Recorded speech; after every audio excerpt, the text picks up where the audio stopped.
Hello everyone, welcome back to my channel. आज की video में हम करेंगे 161 से लेकर 200 तक के क्वेश्चन और ये सारे पीवाईक्यू क्वेश्चन रहेंगे जो आपके प्रीवियस एग्जाम में हरियाणा जीके से रिलेटेड क्वेश्चन जितने पूछे गए हैं एग्जाम्स में वो सारे हम वीडियोस और पीवाईक्यू और एमसीक्यू के थ्रू हम यहाँ पर कवर कर रहे हैं। तो इससे प्रीवियस वीडियोज़ आप जाके देख सकते हैं। ईजिली आपको एक वीडियो में 25 से 30 क्वेश्चन मिल जाएंगे बहुत ही मिनिमल टाइम में। तो यहाँ बिल्कुल अप टू मतलब यहाँ पर बिल्कुल up to the point question और आंसर होते हैं और थोड़ी डिटेल भी दी जाती है आपको। पहला क्वेश्चन है ब्लूबर्ड लेक कहाँ पर है। तो आपको पता होना चाहिए कि कौन कौन सी लेक कहाँ पर है और बहुत कम ही लेक है हमारे हरियाणा में, ऐसा नहीं कि बहुत सारी हैं।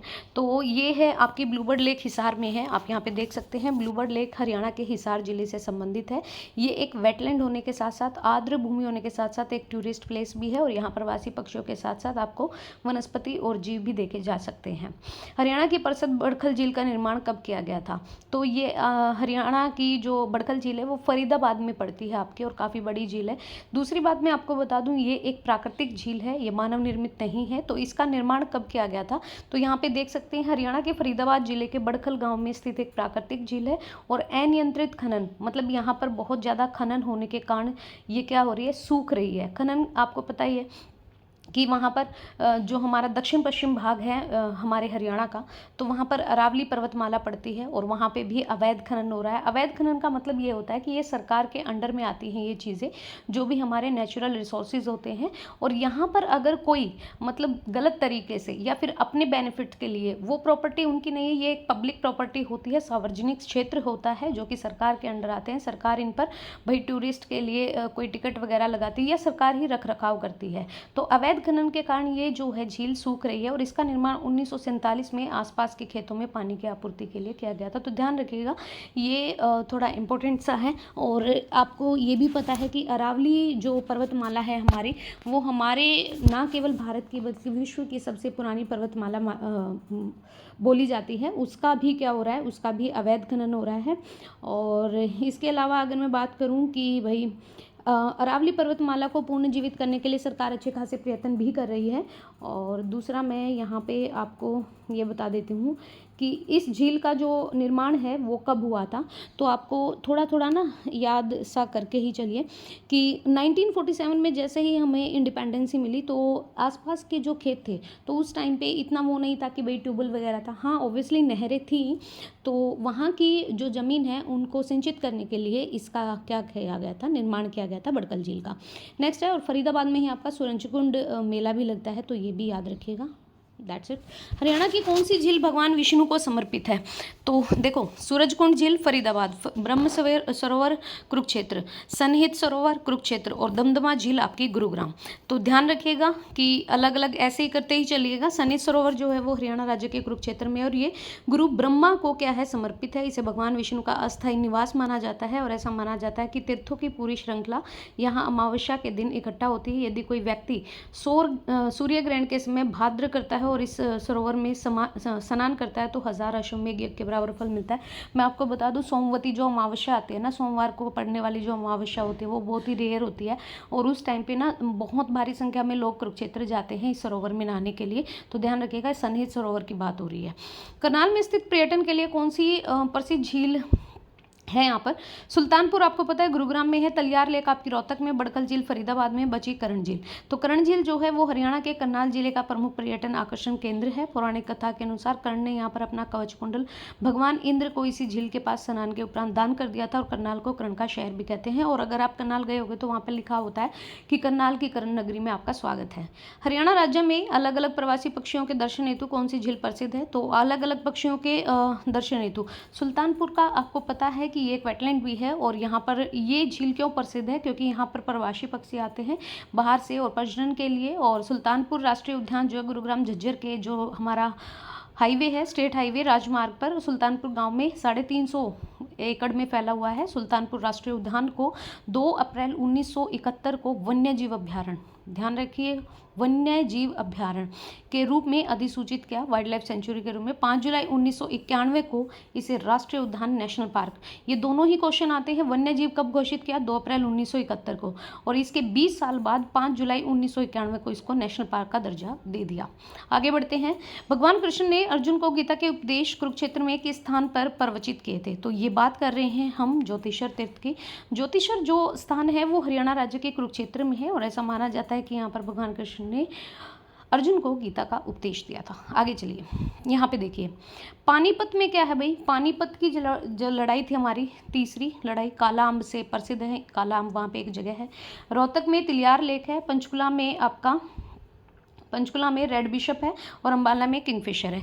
तो यहाँ पे देखिए पंचकुला में रेड बिशप है और अम्बाला में किंगफिशर है, रोहतक में तिलियार लेक है और पानीपत में काला अम्ब है। तो आप ऐसे मिलान कर सकते हैं। नेक्स्ट आगे बढ़ते हैं, नेक्स्ट क्वेश्चन पे चलते हैं। यहाँ पे निम्न में से कौन सा सुमेलित नहीं है? तो मैं आपको बता दूं, कुरुक्षेत्र में ब्रह्म सरोवर है, कैथल में नवग्रह कुंड है, रोहतक में तिलियार लेक है। हथनी कुंड भाई यमुनानगर में है, करनाल में नहीं है। तो हथनी कुंड एक कंक्रीट से बना हुआ बैराज है जो हरियाणा के यमुनानगर जिले में है, न कि करनाल में। तो D option is wrong. Next again हमें मैच करना है। तो हथनी कुंड यमुनानगर है, सूरज कुंड आपकी झील फरीदाबाद है, सुखना लेक आपकी चंडीगढ़ है, और दमदमा झील आपकी गुरुग्राम है। तो ये थर्ड गुड़गांव। आगे, हरियाणा का सबसे विशाल चारों तरफ से पक्का बना हुआ पवित्र सरोवर, तो ये ब्रह्म सरोवर की बात कर रहे हैं। और यहाँ पर हमें पता है ये कुरुक्षेत्र में है, हरियाणा राज्य के थानेसर में बना हुआ एक पवित्र सरोवर है। हिंदुओं का पवित्र स्थान माना जाता है। सूर्य ग्रहण जब होता है तो इसके अवसर पर यहाँ पर विशाल मेले का आयोजन भी होता है। बड़खल झील गिरी हुई है, तो देखो बड़खल झील फरीदाबाद में है ना, तो वहाँ मोरनी की पहाड़ियाँ हैं, ना वहाँ शिवालिक की पहाड़ियाँ, वहाँ पे है अरावली पहाड़ियाँ।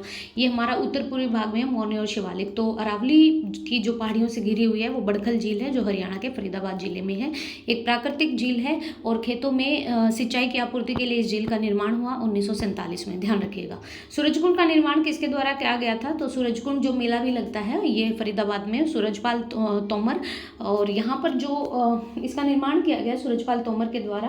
उगते सूरज की तरह दिखने वाला यह सूरजकुंड हरियाणा के फरीदाबाद में अरावली की गोद में है, और इस कुंड के बीच एक भव्य सूर्य मंदिर भी है, जिसे राजा सूरजपाल ने सूर्य देवता की उपासना के लिए बनवाया था। आगे बढ़ते हैं। आगे क्वेश्चन है हमारा 173, करनाल के पास किस जगह पर दुर्योधन ने स्वयं को पाराशर ताल में तब तक छिपा कर रखा जब तक कृष्ण के उपास ने उसे लड़ाई के लिए बाहर निकाला? ये बात हो रही है बहलोलपुर की। अच्छा क्वेश्चन है, यहाँ पे देखिए करनाल के पास एक जगह है बहलोलपुर, इस स्थान पर दुर्योधन ने स्वयं को मतलब अपने आप को पाराशर के ताल में छिपा कर रखा था, लेकिन बाद में जब श्री कृष्ण ने उनका मजाक उड़ाया तो वह युद्ध के लिए बाहर निकल आया था। बात है करनाल के पास बहलोलपुर गांव की। हरियाणा में कौन सी झील है? हरियाणा में दमदमा झील भी है, खलीलपुर भी है, कोटला भी है। दमदमा आपकी उसमें पड़ती है, क्या कहते हैं, गुरुग्राम में। खलीलपुर आपकी झज्जर में पड़ती है, कोटला झील आपकी मेवात में है। तो यहाँ से याद कर लीजिएगा, दमदमा गुरुग्राम में, खलीलपुर गुरुग्राम में, और खलीलपुर गुरुग्राम में है, भीमकुंड गुरुग्राम में, सुल्तानपुर गुरुग्राम में, कोटला झील नूह में, गरण झील करनाल में, बड़खल झील फरीदाबाद, और चिल्ली झील आपकी फतेहाबाद में है। तो याद रखिएगा। हथनीकुंड बैराज किस जिले में? हथनीकुंड बैराज हमारा यमुनानगर में है, और यमुना नदी के कारण ही यमुना एक बारहमासी नदी है जो हरियाणा को मतलब जो सिंचाई आपूर्ति के लिए बहुत ही बारहमासी नदी है, एक पूर्वी सीमा बनाती है हमारे और यूपी के बीच। और इस पर स्थित एक बांध है जिसे हथनीकुंड बैराज कहते हैं। इसे सिंचाई के लिए अक्टूबर 1996 से 1999 के दौरान बनवाया गया था। फरीदाबाद के पास बड़कल झील किस पर्वतमाला के किनारे? देखो बात हो रही है बड़कल झील की, तो कौन सी पर्वतमाला? सतपुड़ा हमारे यहाँ पे नहीं है, एमपी में है। विंध्या पर्वतमाला भी, और हिंदू कुश अरावली पर्वतमाला जो है वो हमारे हरियाणा में है। तो मानव निर्मित झील है बड़खल झील, मानव निर्मित